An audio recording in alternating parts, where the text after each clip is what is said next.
Funding for this program is provided by the National Institute of Justice.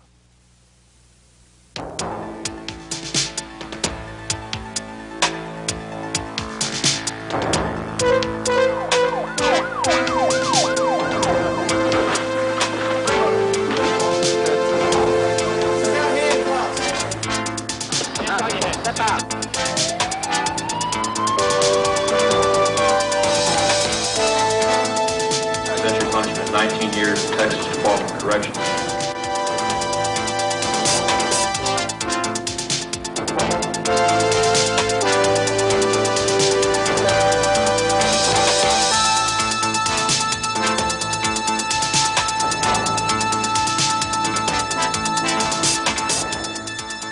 Hello, I'm James Wilson. Each year, police in this country arrest over 10 million people. Most, about 85%, are not held in jail, but are released while awaiting trial. The vast majority appear before a judge on schedule and probably don't commit crimes while they're awaiting trial. But some, about 1/6, do. By one estimate, 1 out of every 5 crimes in America is committed by people out on bail. Can anything be done about that? The Constitution of the United States guarantees that, quote, excessive bail shall not be required, unquote, of persons awaiting trial. In most states, this means bail can be set no higher than what is necessary to make sure the defendant appears in court. The judge is not supposed to consider the potential danger of the arrested individual, but only whether or not the defendant is likely to show up. Even without that constitutional presumption in favor of bail, our jails couldn't possibly hold all those arrested. On a typical day, there are about 114,000 people in local jails awaiting trial. But in a typical year, 2 million people will have been arrested for a serious crime. The proportion of people who commit crimes while out on bail varies from city to city. In Baltimore, only 1 out of every 13 released defendants was rearrested for a new crime while awaiting trial.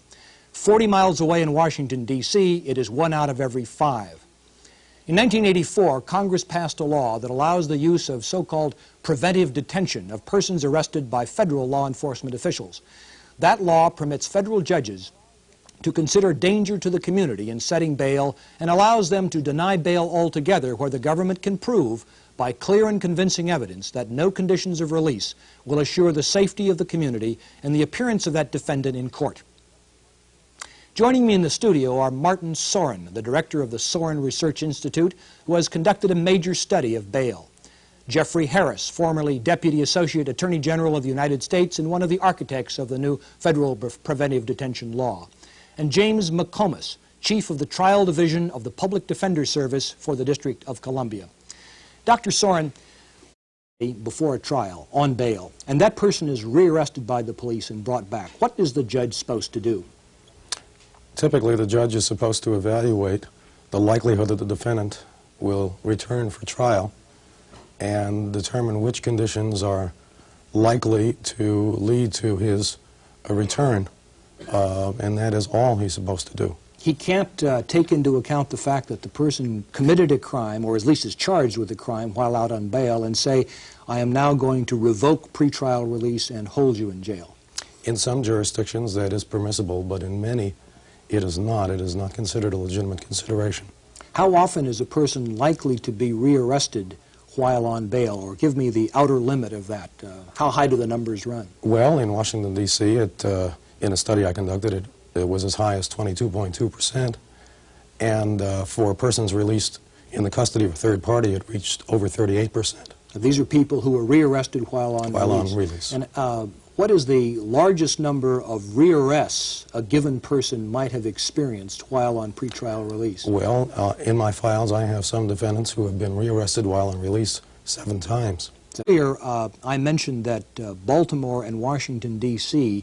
seem to have very different experiences in rearresting persons on pretrial release. And those figures were drawn from your study. Could you explain or speculate as to the reasons why Washington and Baltimore differ in that respect?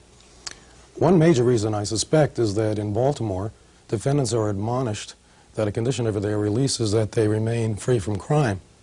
Another is the recommendation of the program given to the judge concerning the release. We found that a major determinant of how and whether a defendant is released is the recommendation of the program, and so I would have to trace some of the difference to different types of recommendations for similar defendants in the two jurisdictions. Who makes these recommendations as to the conditions of release or whether the person should be released at all?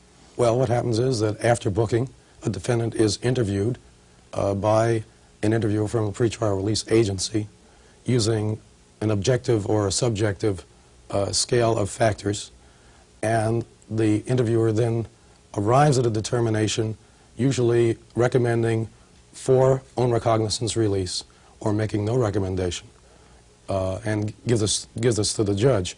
In Baltimore, on the other hand, the agency will recommend bail instead of own recognizance release to a judge if that is what they feel will assure the good behavior of the defendant. When a judge sets bail, he of course theoretically is picking a number, a dollar amount that will guarantee that the person will appear.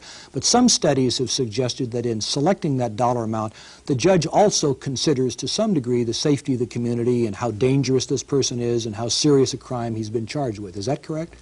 That is correct, and usually the mechanism used is a setting of high money bail as a means of detaining or at least very closely maintaining control over such defendants who are deemed to be dangerous. The problem is that the definition of dangerousness is very vague and varies from one judge to another. I see. Mr. Harris, you were in the Justice Department when it drafted and submitted to Congress a law that Congress has since passed, a law authorizing judges the right to deny pretrial release in certain cases. How is that law supposed to work? Well, the law is supposed to work as follows. When a judge is confronted with a defendant, he can do two of the traditional things he always could, and that is release the person on his own recognizance or ask the person to put up a bond, which is a piece of paper in which he promises to appear, and if he doesn't, he agrees he'll forfeit a certain amount of money. In addition, the law now permits, on the motion of the government, the judge to hold a detention hearing in which the judge has to make a determination by clear and convincing evidence as to whether or not the person will, one, appear for trial, and two, whether that person represents a danger to any person in the community or in the community as a whole. If the judge finds by clear and convincing evidence that that person does represent a danger or will not appear, he can order him detained with no bail. And if a person is detained with no bail, do we have any reason to believe that this pretrial detainment will violate any constitutional right? Has this issue been tested, at least in principle, before the Supreme Court? Well, it has been tested, and that is because prior to the enactment of the law in 1984, which covers the entire federal system in the United States, there was a very similar law passed about 10 years ago in the District of Columbia. That law was tested constitutionally, and in a decision called United States versus Edwards, the Court of Appeals for the District of Columbia Circuit ruled that there were no constitutional problems with such a scheme. The Supreme Court declined to review that case, and that's the status of the law now. It gives us great comfort that the law that the Congress passed is constitutional and doesn't present any problems in that regard. Many citizens, when they think of our criminal justice system, think of the phrase innocent until proved guilty. And many people might suppose that a person who's been charged with a crime but not convicted of a crime should be presumed innocent and therefore should not be held in jail. Does the presumption of innocence apply to a person who's been arrested but has not yet been convicted, or does that presumption only apply to some other stage of the criminal justice system?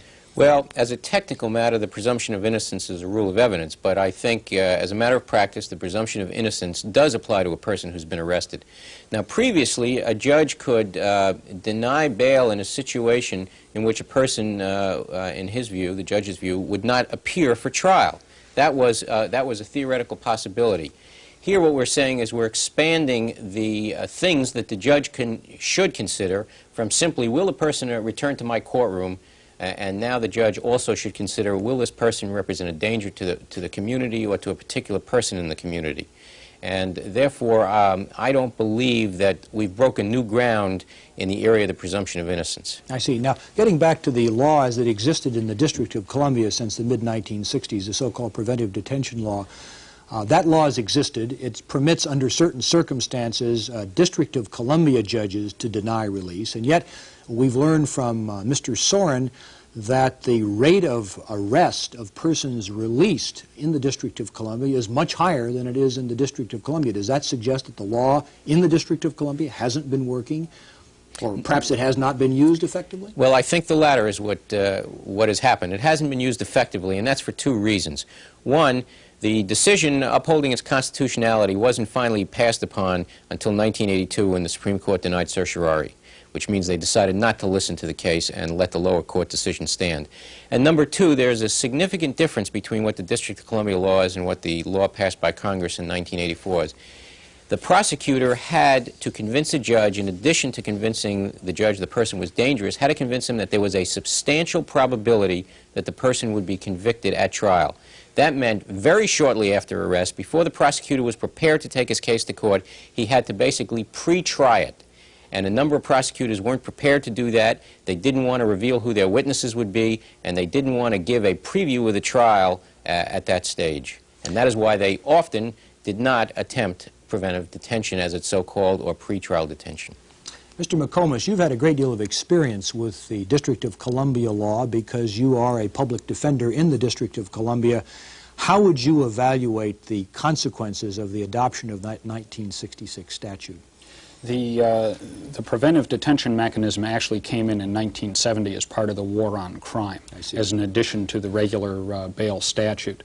I would say that the constitutional questions about the validity of that statute are still very much alive. Mr. Harris accurately points out that the Supreme Court declined to take the Edwards case.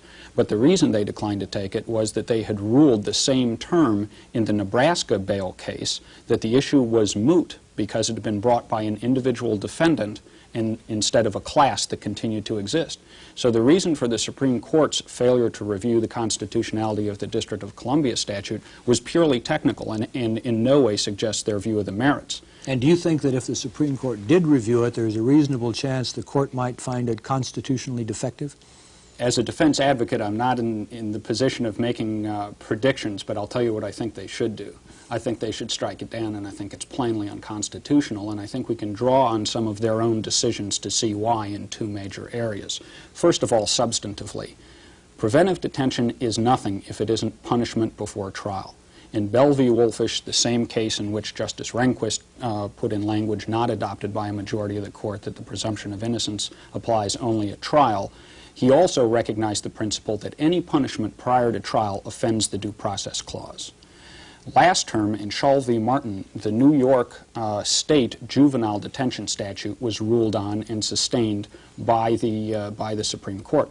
But crucial to the reasoning there was the difference between adults and juveniles. It's a very interesting historic phenomenon. Since the very first Judiciary Act, there's been a right to pretrial release except in capital offenses in federal cases. There has been no election to hold somebody without bond because they wouldn't appear if it was a non-capital case. On the other hand, throughout the country, in juvenile proceedings, there's been broad power to detain juveniles. And I believe the Supreme Court in Shull v. Martin got to the point of why there's that difference. As the court said, juveniles are always in somebody's custody. The parents patriae notion that permeates family division proceedings, in which the Supreme Court says we have never totally excluded from consideration in these matters, justifies detention to protect the child from his own possible criminality as well as the community. The problem with preventive detention is that it purports to impose on our traditional criminal justice system that very same paternalistic attitude. Now, let me ask you about the practical consequences of pretrial confinement in the District of Columbia. Under the statute, which you said was in 1970, how frequently has it been tried? With what consequences? What have been the results? It was seldom tried in the early going. Up around the time of the litigation of Edwards, probably because of policy decisions in the United States Attorney's Office, it was used more and more. Even beyond the very limited 60-day detentions that were permitted as of 1970, the most common preventive detention in the District of Columbia now is in first-degree murder cases, where unlike the preventive detention that you can get for 60 or 90 days for certain narrowly circumscribed categories of crime, now you can detain people basically without time limit, other than that imposed by the Speedy Trial Clause of the Sixth Amendment, simply because they're accused of first-degree murder and simply because probable cause has been found at a preliminary hearing.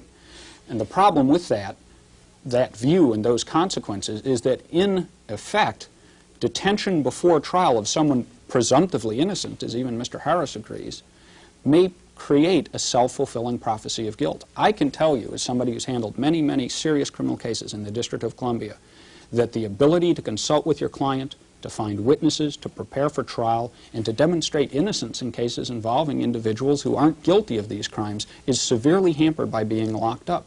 Let me ask you a question that comes out of the figures that Mr. Soren has given us. Does it trouble you that as much as 1/5 of all of the serious crime committed in the country may be committed by people out on pretrial release? And if it does trouble you, do you have any alternative proposal for dealing with it? With all due respect, the 1/5 figure is the most speculative figure in the study. The figures that are clear is that in the Laser Institute study, 84% of the people released were not even rearrested. The presumption of guilt begins to become the presumption here because we're all sitting around this table talking about rearrest as meaning the person did a crime. In fact, the conviction rate of the same 16% is 7.8%. So out of 13 people that judges in that study released, only 12 did not commit any crime they were convicted for during the pretrial release period, and only 1 of the 13 was convicted of such a crime. Yet, in order to try and solve that problem, and it is a problem, the price we would have to pay, as the Laser Institute also shows, because we can't predict who's dangerous with any accuracy at all, would be to decrease that rearrest rate by just 16%. We'd have to increase detention by 30%.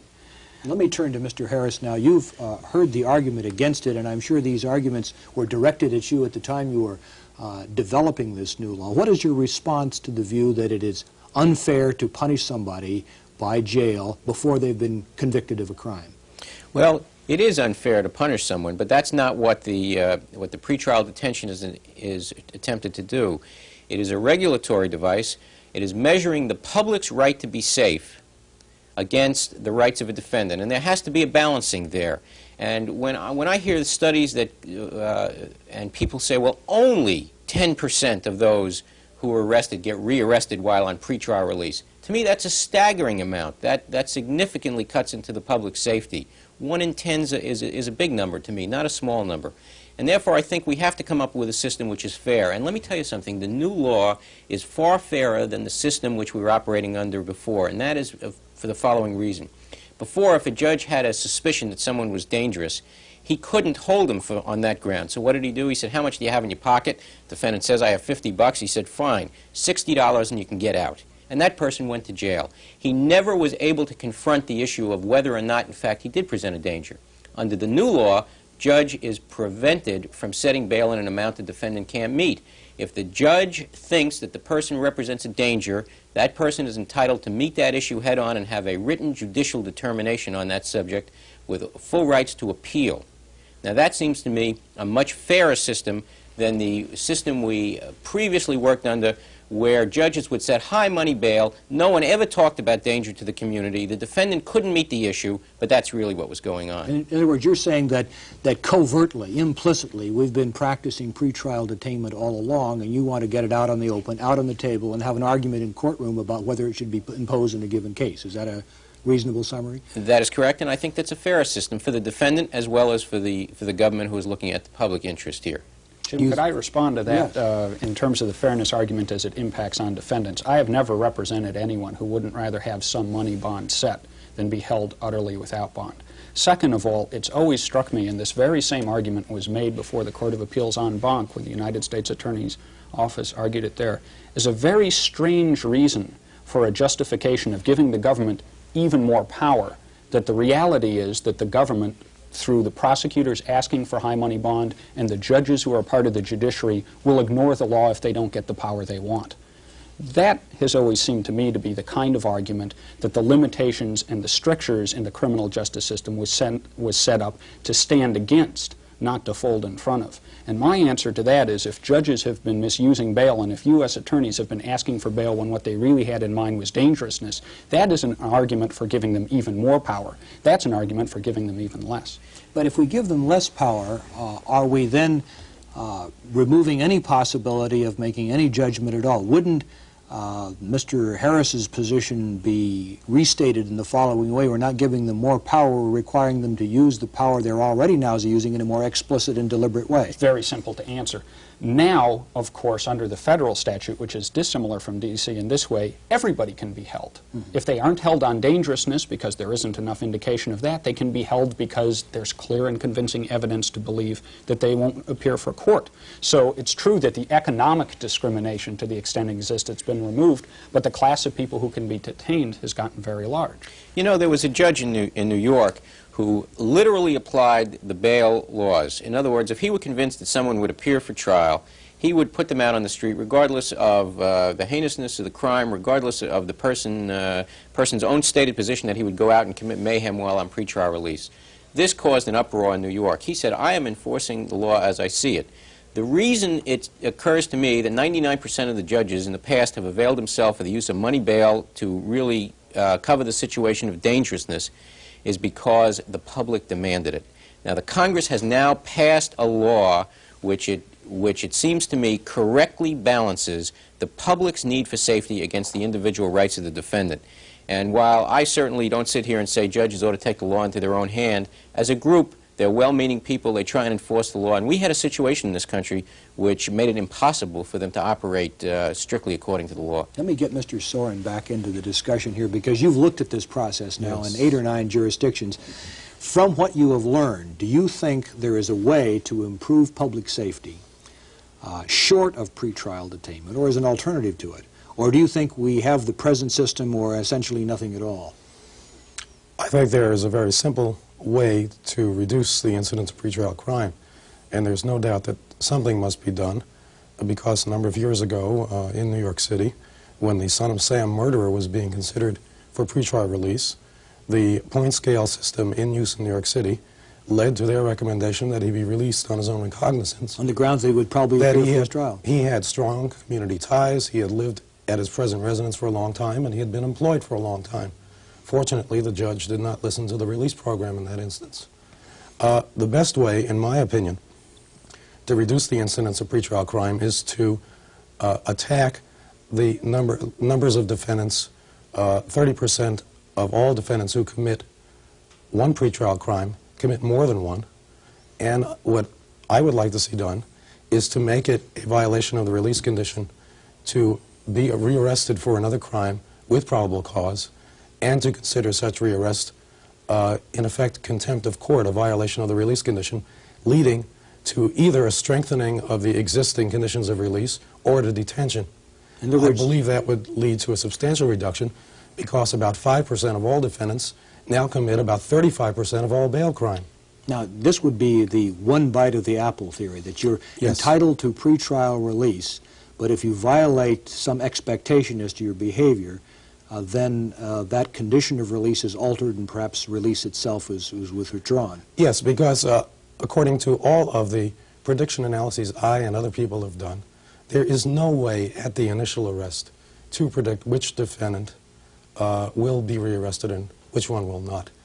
In my own work, I was able to correctly classify 97% of the people who did not go on to be rearrested, but only 16% of those who did. There is no statistical tool, there is no judicial wisdom or any other mechanism available to us which will tell us which defendants at the time of their arrest will go on and commit more offenses during a release. Now, the one bite of the apple philosophy has a certain intuitive appeal, and I think many people would say, well, Dr. Soren, you're on to something good now, but then their next question will be, well, for heaven's sakes, why don't judges already do that? They do that. In some jurisdictions, for example, Baltimore and Miami, the defendant is told that refraining from criminal behavior is a condition of release. If I might jump in here and say the new federal law mandates that every person released, a condition of release be that he refrain from committing any federal, state, or local crime. So that is now a mandated portion of the new federal law on the one bite of the apple theory. Also, in determining which persons a judge might find to be dangerous, there is a presumption that if someone in the past 5 years has committed a serious crime while in a pretrial release status, that person is a rebuttable presumption, but presumed to represent a danger to the community.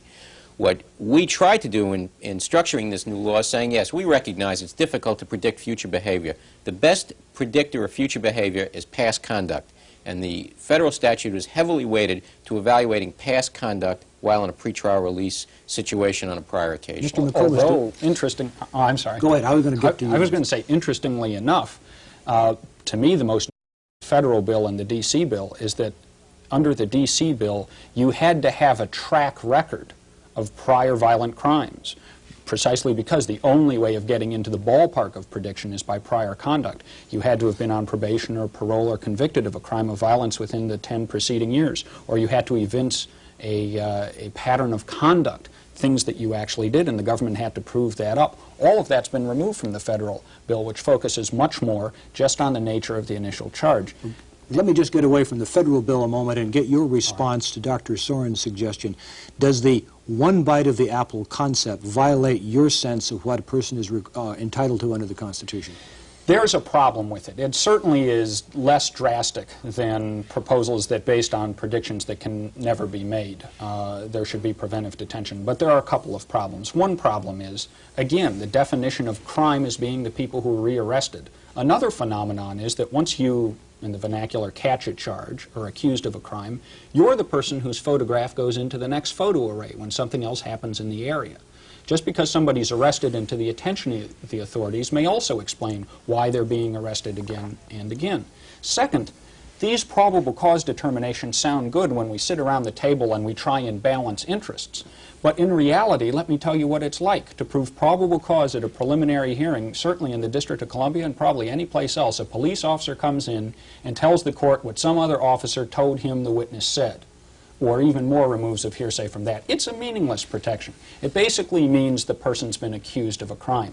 And that gets me back to our basic point. Let me just, before you get back to the basic point, let me ask you one last question I think most of our viewers want me to ask you because you are a public defender. What proportion of the people that you defend in the District of Columbia because they've arrested do you really think are innocent? I don't form that opinion, and I'll tell you the reason that I don't. I don't think that I probably can know to any level of certainty whether a person is guilty or not. And unfortunately, I'll tell you that that can cut both ways. Both the people who go to trial and the people who, because of the mandatory sentences they're facing, the people who are losing heart in the jail because they're being held without bond, decide to take a plea offer when only they know whether they did it, but they're willing to say, I did. Thank you. We have to end now because our time is almost out. Thank you for joining me, gentlemen, and thank you, ladies and gentlemen, for Crime File. I'm James Wilson.